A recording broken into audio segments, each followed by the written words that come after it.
Vous écoutez Nana FM, il sonne 7h21. Mesdames et messieurs, bonjour et merci pour votre fidélité constamment renouvelée à la plus belle des radios. Nous vous souhaitons la bienvenue dans le débat de Nana FM en ce matin du jeudi 5 juillet 2018. Et tout de suite, voici l'illustration du sujet du jour. C'est avec Maître Raphaël Kwande Adjaré du Front Citoyen Togo Debout hier en conférence de presse. Une réaction au communiqué des facilitateurs de la CEDEAO publié la semaine dernière. Nous nous sommes réjouis que les facilitateurs de la crise togolaise ont pris en compte le problème togolais. Mais il y a un point qui a fait polémique et qui a retenu notre attention. Et nous pensons que c'était un point majeur parce que nous continuons d'affirmer au niveau du Front Citoyen Togo Debout que la crise togolaise n'est pas une crise qui est liée à l'absence d'organisation des élections.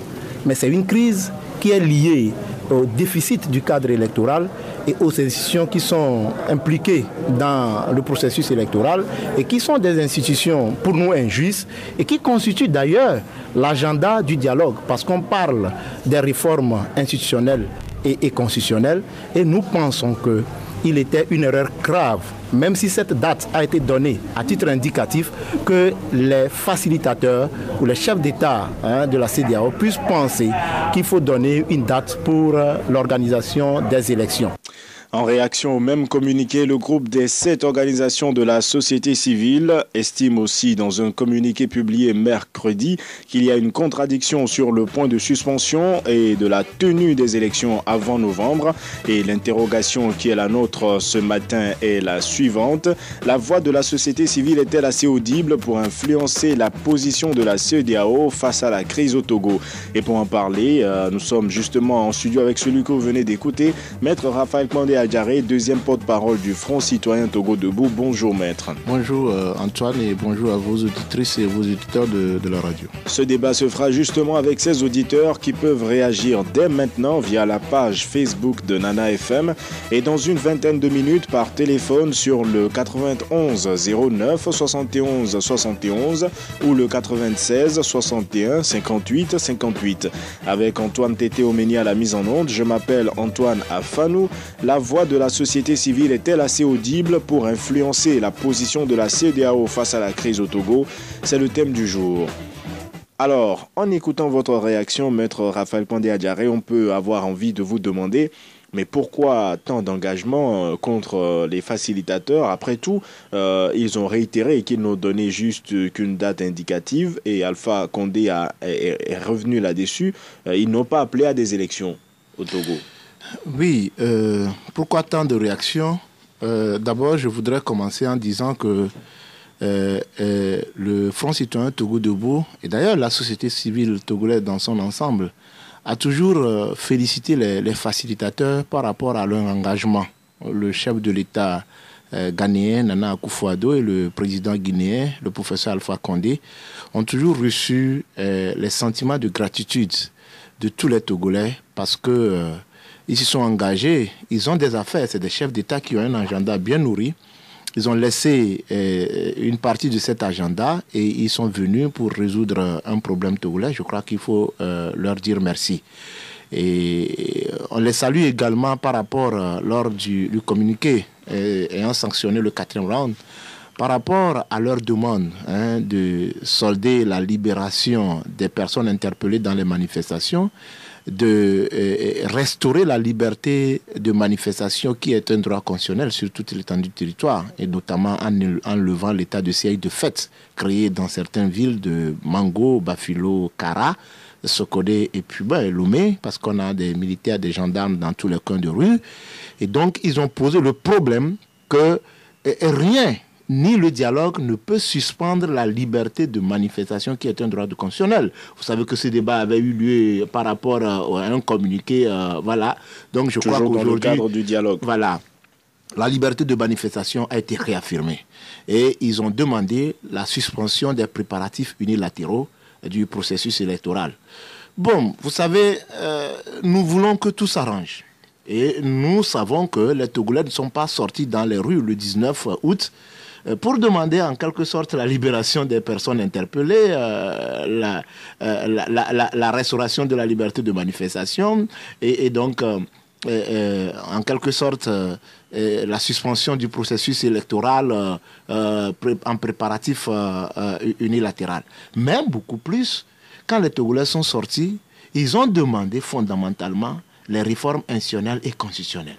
Et je crois qu'aujourd'hui, s'il y a un lever de bouclier contre le communiqué ayant sanctionnant la CEDEAO, le dialogue du 27, la dernière journée de travail, c'est beaucoup plus la date indicative qui a été donnée par la facilitation. Donc ce que vous leur reprochez en clair, c'est d'avoir donné une date. Vous auriez préféré qu'il n'y ait même pas eu d'indication. Pour nous, ce n'est même pas la contradiction qui est née, c'est-à-dire dire de suspendre unilatéralement le processus, de suspendre les préparatifs unilatéraux du processus électoral et après tout donner une date. Ce n'est en réalité pas le débat pour nous, ce n'est pas cette contradiction, mais le problème fondamental, c'est d'avoir donné une date indicative, fut-elle indicative, parce que la facilitation a à son agenda, à son ordre du jour, pour la résolution de la crise, les réformes institutionnelles et constitutionnelles, les réformes du cadre électoral, et la facilitation sait que ces réformes, ce problème de fond n'est pas encore touché. Mais sur ce problème, les acteurs au plan national, eux tous ont affirmé leur engagement pour les réformes. Oui, mais il suffit pas d'affirmer les engagements pour les réformes. L'opposition souhaite la limitation du mandat. Oui, le parti au pouvoir dit qu'il souhaite la même chose. Il faut qu'on ait des tests. Il ne suffit pas de prendre des engagements.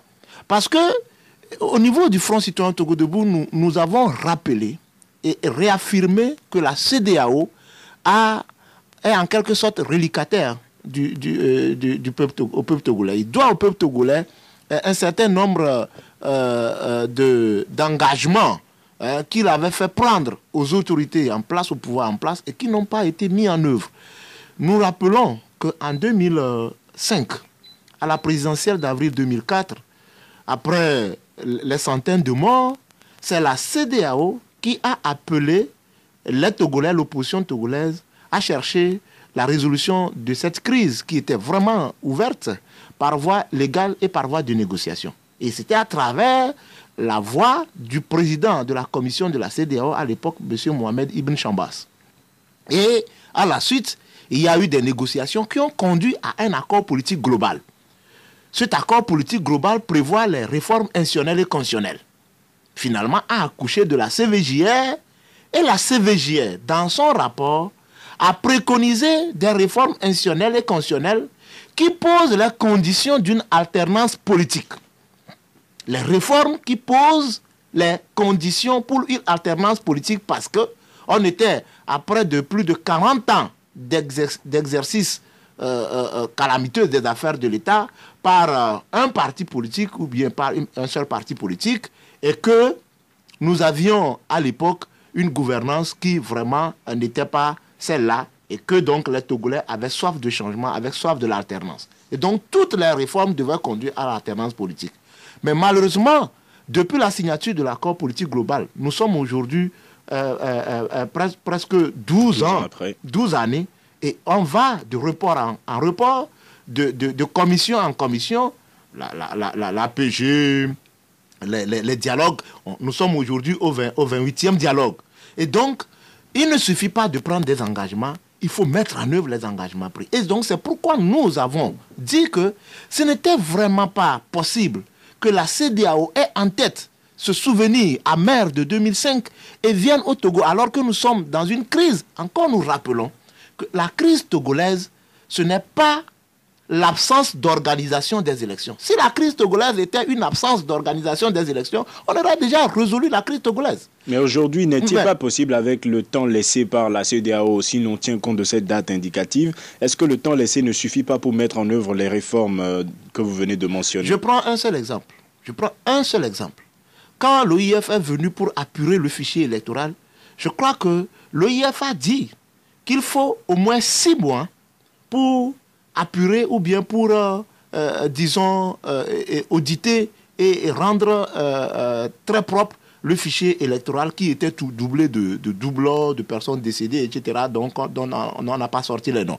Donc, je crois que par rapport seulement à l'appurement du fichier électoral, si techniquement il faut 6 mois, mais je crois quand même que, alors que l'appurement du fichier électoral n'est pas la seule réforme à l'ordre du jour. Et donc, nous avons le découpage du cadre électoral qu'il faut revoir, la CENI qu'il faut revoir, la Cour constitutionnelle qu'il faut revoir, et donc le cadre électoral dans son ensemble. Et je crois qu'on ne peut pas, excusez-moi, sans risque de porter atteinte aux valeurs démocratiques et dans les conditions actuelles, alors qu'on sait que la réforme électorale soit ressortie de l'agenda du dialogue dont on facilite proposer une date, je reprends, fut-elle à titre indicatif pour la tenue des élections. Et je crois que c'est cela qui a suscité le lever du bouclier que nous sommes en train d'assister. Alors, le groupe des 7 organisations de la société civile, on compte notamment WANEP, CNSC, ACAT, CACIT, CEPJ et SAD.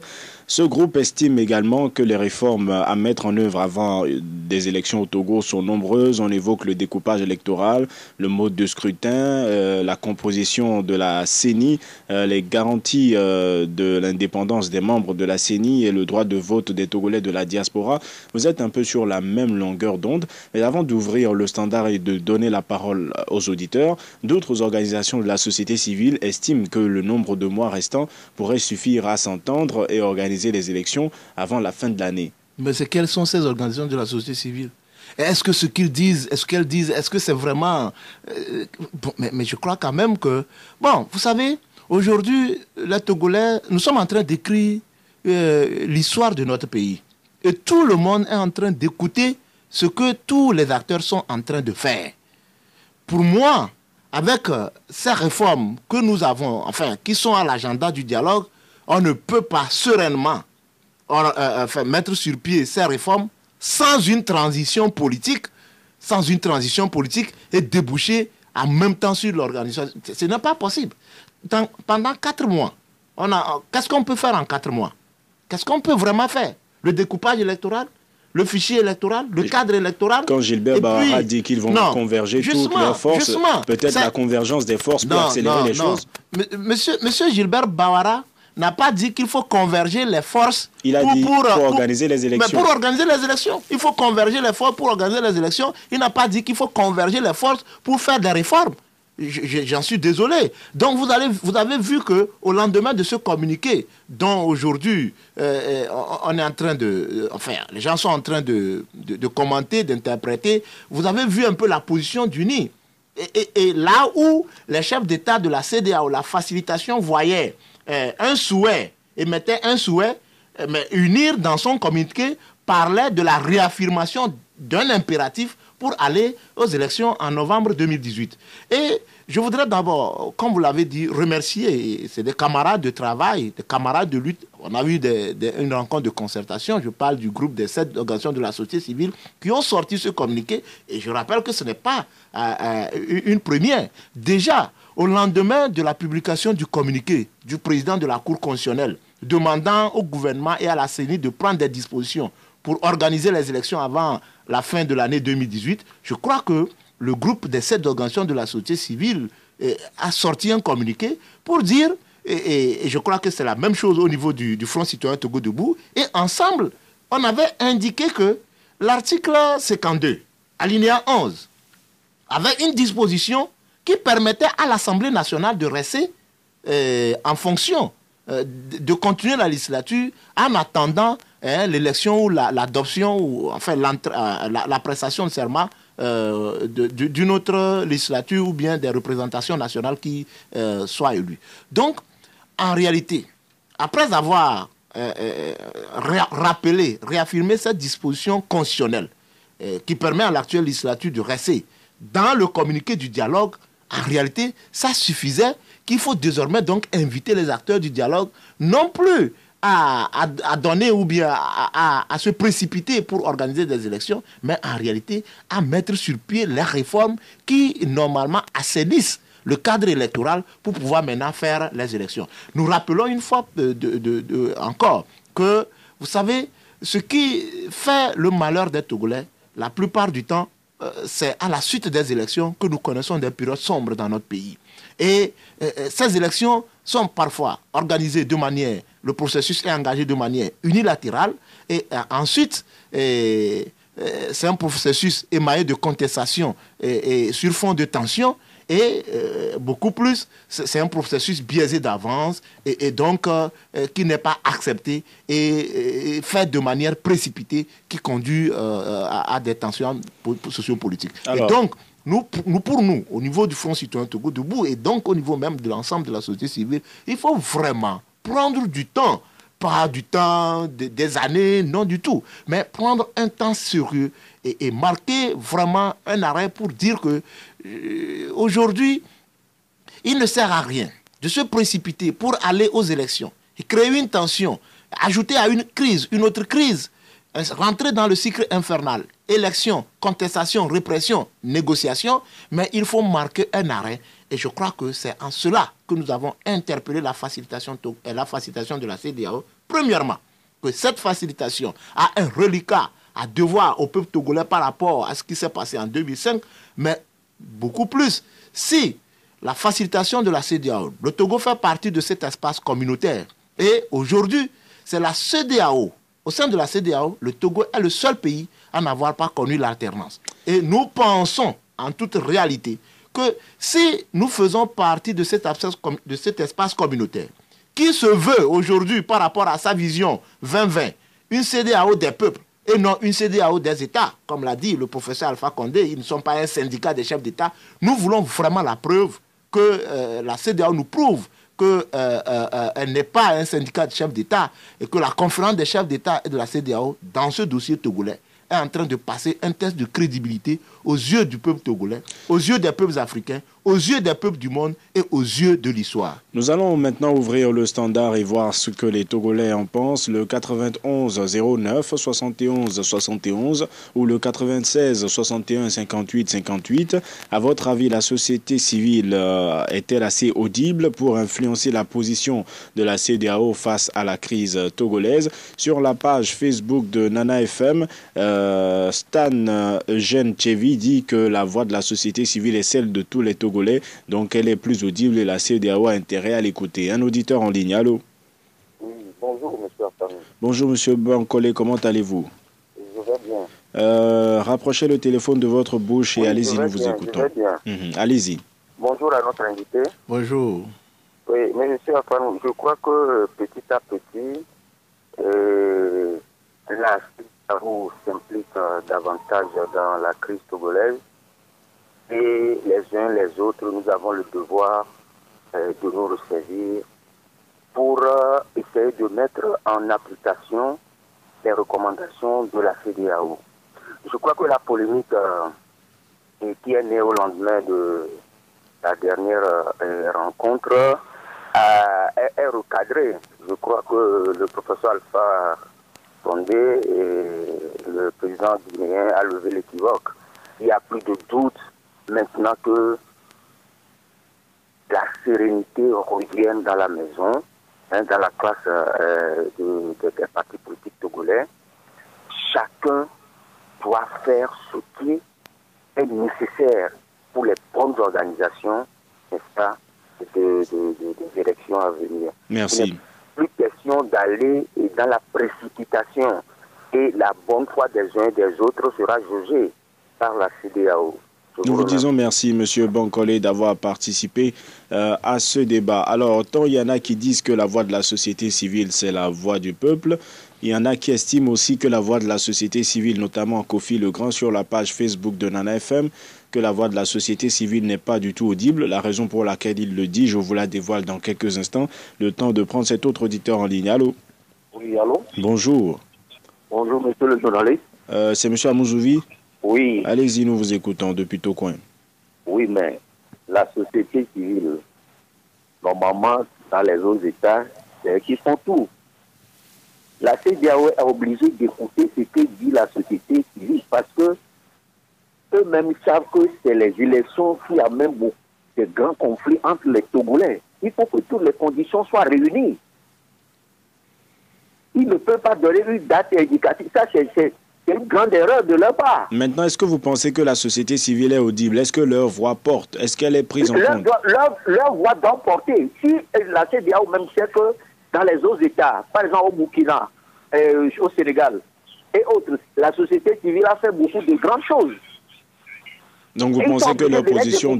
Parce qu'eux, ils sont proches de la société, ce n'est pas des partis politiques. Donc vous pensez que leur position doit être prise en compte? Bien, beaucoup même. Merci. Nous vous disons merci, M. Amouzouvi, d'avoir participé à ce débat.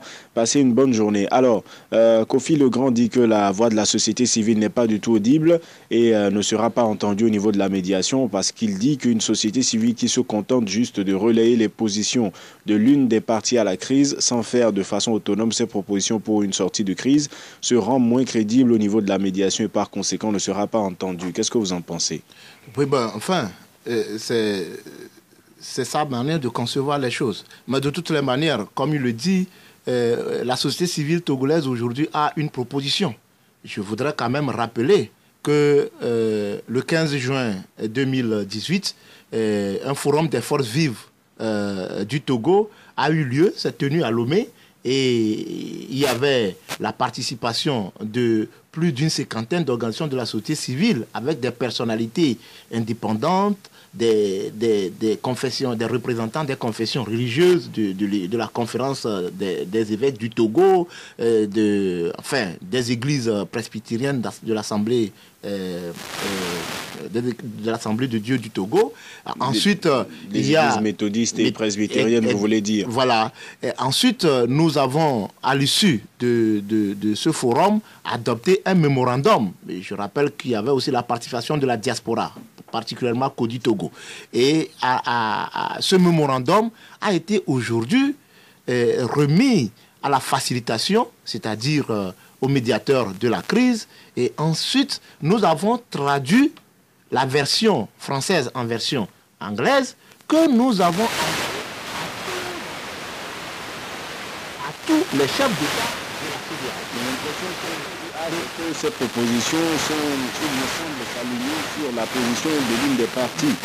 Non, justement, voilà un peu l'erreur que les gens commettent. Ce n'est pas parce que une analyse sur la crise, ayant fait le diagnostic du problème, et des racines de la crise, et proposer des solutions, rencontre l'adhésion d'un acteur de la crise, qu'on va dire aujourd'hui que, ok, puisque c'est une analyse qui rencontre l'adhésion ou bien qui va un peu dans le même sens qu'un acteur de la crise ou bien qu'un protagoniste du dialogue, on peut penser en même temps que ceux qui ont fait cette analyse sont du côté de cet acteur. Non, le Front citoyen Togo debout, la société civile togolaise réaffirme sa position pour dire que c'est une analyse tout à fait indépendante, elle n'est influée d'aucune force que ce soit, et ce mémorandum a été transmis au Premier ministre chef du gouvernement, aux partis politiques unis, qui sont aujourd'hui au dialogue, et nous pensons qu'il ne peut pas, vous savez, la facilitation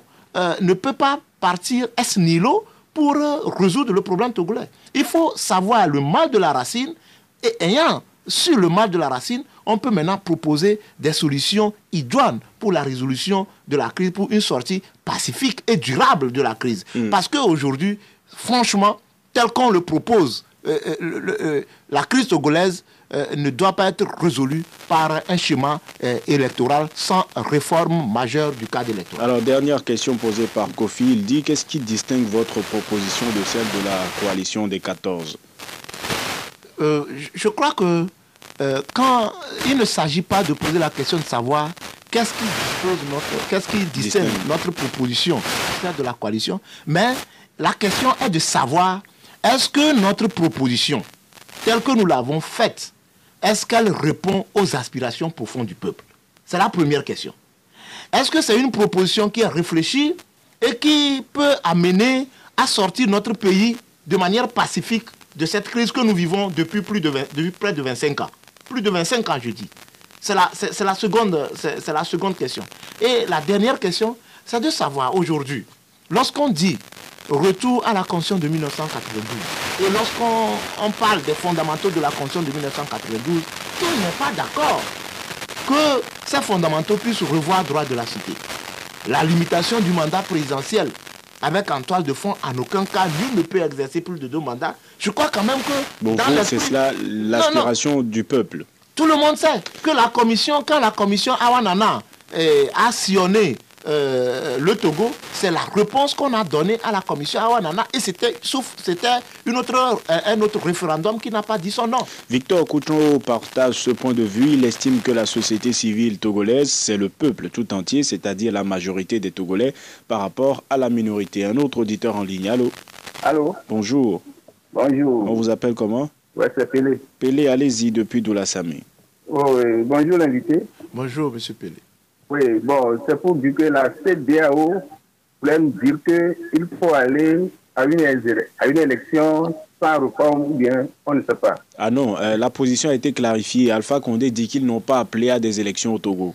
Oui, ils n'ont pas appelé à... Pourquoi ils affirment qu'il doit y avoir une date pour les élections? C'est une date indicative, comme ils l'ont dit. Quand il n'y a pas le début, il y a la fin. Bon, c'est pour dire que je voulais dire à M. Pandé Adjaré qu'aujourd'hui, il faut marquer ce régime à la culotte. C'est-à-dire qu'il tente à encore organiser des élections frauduleuses. Tant qu'ils n'ont pas trouvé des moyens pour frauder les élections, c'est pourquoi ils sont en train de trimballer comme ça. Donc, vous allez... il y a le sommet de 31. Votre association, le Fonds Debout, vous allez participer à ce sommet-là, à la CEDEAO, pour dire à la CEDEAO que ce que vous venez de faire ici, pour être signé ici, ce n'est pas l'essentiel. L'essentiel, c'est d'appliquer les accords. C'est comment accompagner le Togo à organiser une élection comme au Bénin, au Ghana, au Burkina, en tout. C'est ça l'essentiel que nous voulons. Merci. Nous ne voulons pas venir faire des choses là pour dire qu'ils sont venus signer un accord pour dire les accords sont signés une fois. Il n'y a rien, il n'y a pas d'issue. Donc je voulais dire à M. Maître Pandé Adjaré de faire tout possible pour participer à ce sommet-là pour marquer ce régime à la culotte.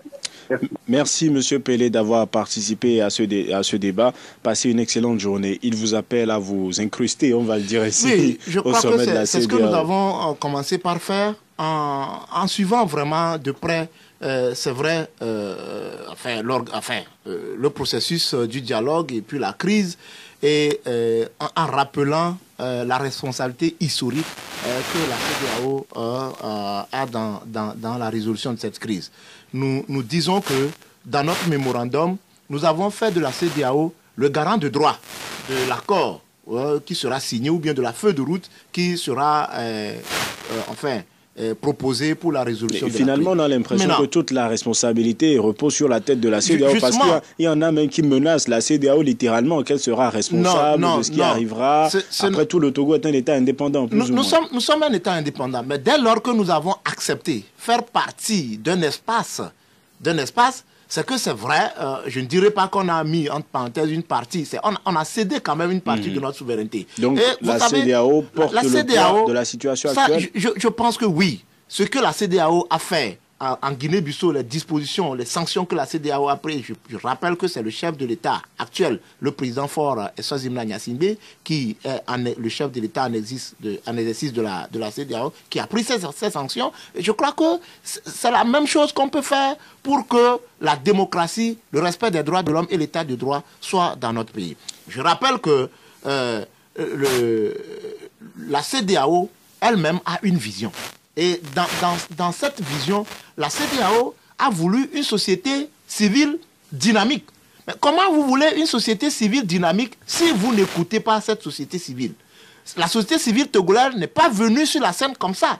La société civile togolaise, c'est vrai, n'a pas été invitée au dialogue, mais la société civile, qui est l'intercesseur entre le pouvoir et le peuple, a fait une proposition. Elle n'est pas venue crier seulement. Elle a fait une proposition. Elle a remis cette proposition à la facilitation. La société civile a fait des couloirs, a fait un travail diplomatique. Le Fonds citoyen Togo Debout a rencontré presque toutes les missions diplomatiques et consulaires accréditées au Togo. Et je voudrais rappeler qu'avant que le président nigérian, Mahamadou Bouhari, puisse prendre une position claire lorsque le nouvel ambassadeur du Togo au Nigeria lui remettait ses lettres de créance, en disant que les transitions pacifiques sont non négociables en cas de crise et que son administration travaillerait avec les autres chefs d'État de la CEDEAO pour que les populations ne survivent pas à des crises politiques. Et donc, en traçant un schéma idoine, en proposant une transition comme une ici favorable à la crise togolaise, je crois que le Fonds citoyen Togo Debout avait rencontré l'ambassadeur du Nigeria au Togo. Et donc, on a fait un travail de lobbying. Et aujourd'hui, ce travail se fait. Et donc, si la CEDEAO veut une société civile dynamique, c'est-à-dire des organisations non gouvernementales locales, nationales et régionales fortes, à travers lesquelles les citoyens doivent réaffirmer leur position, je crois que la CEDEAO doit écouter les propositions qui sont les vôtres de la CEDEAO, de la société civile. Un autre auditeur en ligne, allô. Allô. Bonjour, monsieur Kokou. Bonjour, monsieur Afanou. Allez-y, nous vous écoutons depuis Agoué. Je salue Maître Pandé Adjaré. Bonjour. Surtout, monsieur Afanou. À CEDEAO, la société civile a une voix au niveau de la CEDEAO. La CEDEAO doit écouter la société civile. Si je prends la définition du mot politique que j'ai lu dans un livre, en définissant la politique comme l'organisation intelligente de la vie de la cité. Donc, la société civile est là pour veiller à ce que l'organisation de la vie de la cité soit meilleure. Et comme on nous dit que les deux bords politiques n'ont pas la même vision sur les choses, leurs points de vue sont très loin de l'un des autres. C'est la société civile qui doit proposer faire une proposition médiane qui va avantager le peuple. Mais vous savez, M. Kokou, qu'il y a d'autres organisations qui se revendiquent également de la société civile, qui font des propositions pratiquement contraires, qui souhaitent qu'on fasse rapidement les réformes et qu'on aille aux élections. Monsieur Afanou, vous êtes dans le pays. Est-ce que ces gens de société civile-là, est-ce qu'ils ont eu la démarche nécessaire pour aller voir la CEDEAO pour leur remettre leurs propositions? J'ai entendu dans un journal ce matin cette société civile qui demande au gouvernement d'aller voir la CEDEAO pour qu'il n'y ait pas de marche. Pourquoi la société civile là-même ne peut pas aller voir la CEDEAO? Et c'est dans l'entremise du gouvernement qui pose ces pas-là. Merci. Donc moi, je voudrais poser une question à M. Pandé Adjaré. Allez-y. D'habitude, je constate que dans notre pays, lorsqu'on veut nous aider, j'ai l'impression que nous-mêmes, nous ne voulons pas qu'on nous aide. Au cours de ce dialogue qui se poursuit maintenant, jusqu'à ce niveau, j'entends des gens même de la coalition qui disent que nous devons prendre ce dialogue et faire ça entre nous-mêmes les Togolais. Or, lorsqu'ils vont au dialogue, la délégation du pouvoir est unie, n'arrive pas à parler. C'est ça qui fait qu'on était obligé l'autre fois d'inviter le chef de l'État lui-même à prendre des propositions chez lui. Merci. On verra si... Pourquoi les gens disent ce genre de choses? On verra si Maître Raphaël Pandé Adjaré a les éléments nécessaires pour vous répondre. Alors, avant de répondre à cette question de M. Kokou, Emmanuel Macron, le président français, qui a été à plusieurs reprises interpellé par rapport à la situation au Togo, s'est exprimé au Nigeria où il était en visite. Il estime également que la résolution de la crise est maintenant du ressort de l'Union africaine et des institutions sous-régionales, notamment la CEDEAO. Et il affirme que le statu quo n'est pas possible au Togo et qu'il s'alignera derrière les recommandations ou la proposition de sortie de crise faite par ces institutions. Qu'est-ce que vous en pensez? Bon, mais c'est tellement clair. Je crois que quand le président Macron dit que le statu quo n'est pas possible, est inadmissible au Togo, mais je crois qu'il est clair dans ses propos en disant que nous avons vécu pendant plus de 50 ans un régime, excusez-moi, il ne faut pas avoir peur de lâcher le mot, un régime dictatorial qui a lui seul monopolisé la vie politique, alors que nous sommes en démocratie. Sauf que ça, il ne l'a pas dit. Peut-être que en parlant de statu quo, il veut juste dire qu'il faut aller à une solution et ne pas rester dans la situation actuelle. Aller à une solution, mais pas de manière précipitée. Je crois que aujourd'hui, ce qu'on ne peut pas demander à des populations occidentales, on ne peut pas aussi non plus l'imposer au peuple togolais. Je crois que les pays occidentaux, les grandes démocraties, c'est-à-dire la France, les États-Unis, l'Allemagne, qui ont leur représentation diplomatique au Togo, savent les conditions dans lesquelles le régime veut organiser les élections actuellement. Et ces représentations diplomatiques savent que dans ces conditions aujourd'hui, lorsqu'on organise les élections, c'est qu'on fait courir au peuple togolais un danger. D'abord par rapport à sa population civile et ensuite par rapport à la démocratie togolaise. Et donc je crois que il faut nécessairement que, avant d'organiser ou de prétendre organiser les élections, il faut nécessairement assainir le cadre électoral, le faire dans un cadre rénové. Et je crois aujourd'hui le groupe des 5 avait déjà sorti une déclaration en mars 2018 pour dire que pour aller aux élections, il faut un cadre électoral rénové.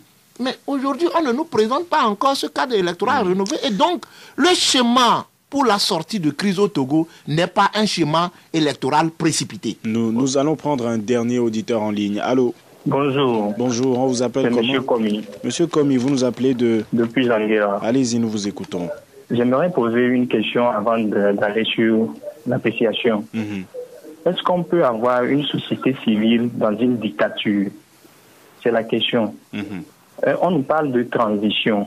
Le gouvernement ne reconnaît pas la transition pour le fait que ça lui semble qu'il gouverne bien. Est-ce que la société civile est prête à nous donner les preuves qui obligeraient le gouvernement à aller en transition? Les preuves sur les décès, les preuves sur les bavures policières, les preuves sur les détournements. Maintenant, par rapport à la question que vous posez, moi j'aimerais dire, celui qui peut écouter la société civile, c'est le peuple togolais. Puisque en 2005, la CEDEAO nous a dribblés. 2010, ils nous ont dribblés. 2015, ils nous ont dribblés. Ceux qui peuvent écouter. Et pourtant, ce n'est pas la Coupe du Monde, hein, commis. Ceux qui peuvent écouter valablement la société civile, c'est la population togolaise. Qu'elle se dirige vers cette population-là. Merci. Merci, commis, d'avoir participé à ce débat.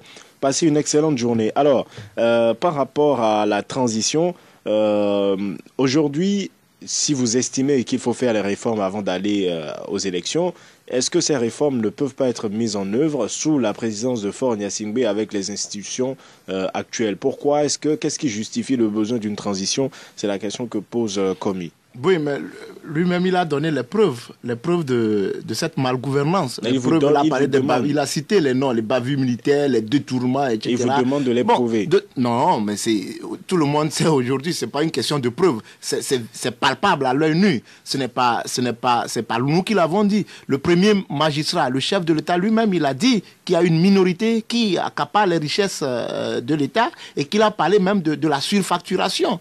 Pour les bavures militaires, les détournements, je crois quand même que toutes les presses en parlent tous les jours que donc Dieu pour fait. vous, ça ensuite, si nous parlons d'une transition, c'est parce qu'il y a une crise. C'est parce qu'il y a une crise. Tout le monde l'a reconnu. Le président de la République, quand il est allé chercher les facilitateurs pour venir s'ingérer, s'impliquer dans la résolution de la crise togolaise, le président de l'Assemblée nationale, tout le monde sait qu'au Togo, il y a une crise. Donc pour vous, pour résoudre cette crise, il faut marquer un arrêt. C'est une crise qui est née de la malgouvernance. Et on ne peut pas aller de manière précipitée dans la résolution de cette crise. Comme il demande également si une société civile peut exister dans une dictature, rapidement. Oui, mais je crois quand même que la société civile naît de la violation des valeurs, des principes de la démocratie. Et je crois que la société civile, en tant que groupe de pression et porte-voix des démunis ou la voix des sans-voix, ne peut exister et même être renforcée qu'en temps de dictature. Et donc moi je crois que c'est tout à fait logique et normal qu'une société civile élève la voix lorsque la gestion des affaires de la cité est faite de manière opaque. En même temps, votre mot de la fin, Kokou vous demande que pensez-vous de ces Togolais qui estiment que maintenant le dialogue pourrait se faire sans les facilitateurs, c'est-à-dire que les Togolais s'entendent entre eux? Non, nous avons dit au niveau du Fonds citoyen Togo Debout qu'on ne peut pas avoir une discussion entre les Togolais seulement sans la facilitation. Il faut au moins un facilitateur qui donne la parole, qui modère et qui fasse la synthèse, qui constate l'accord ou l'impasse. Et je crois que c'est à cela que nous sommes, à cet exercice que nous sommes en train de nous livrer. Mais mon mot de fin fondamentalement, c'est au fait de la société civile, c'est le peuple. Le Front citoyen Togo Debout organise un meeting le 20 juillet 2018 à Kassimé, à Hanoukope, et c'est le lieu pour la société civile togolaise, c'est le lieu pour la population togolaise de sortir massivement pour interpeller les acteurs du dialogue, interpeller le régime en place, le gouvernement en place, pour leur dire que le peuple a soif du changement et qu'une feuille de route de la CEDEAO doit prendre en compte les aspirations profondes du peuple togolais, c'est-à-dire les réformes pour poser des conditions claires pour une alternance politique. Nous vous disons merci, Maître Raphaël Condé Adjaré. Je rappelle que vous êtes le deuxième porte-parole du Front citoyen Togo Debout. Merci d'avoir accepté notre invitation. Ce débat ainsi s'achève. Merci à vous qui avez participé par téléphone comme par Internet, et nous vous informons à l'occasion que vous pouvez réécouter maintenant les débats sur Nana FM, toutes nos émissions sur le www.nanafm.tg. Nous sommes de nouveau accessibles en ligne. Antoine Tété-Omeni était à la mise en onde. Je m'appelle Antoine Afanou. Nous vous donnons rendez-vous demain matin dès 7h15 pour un nouveau débat. Très bonne journée à vous.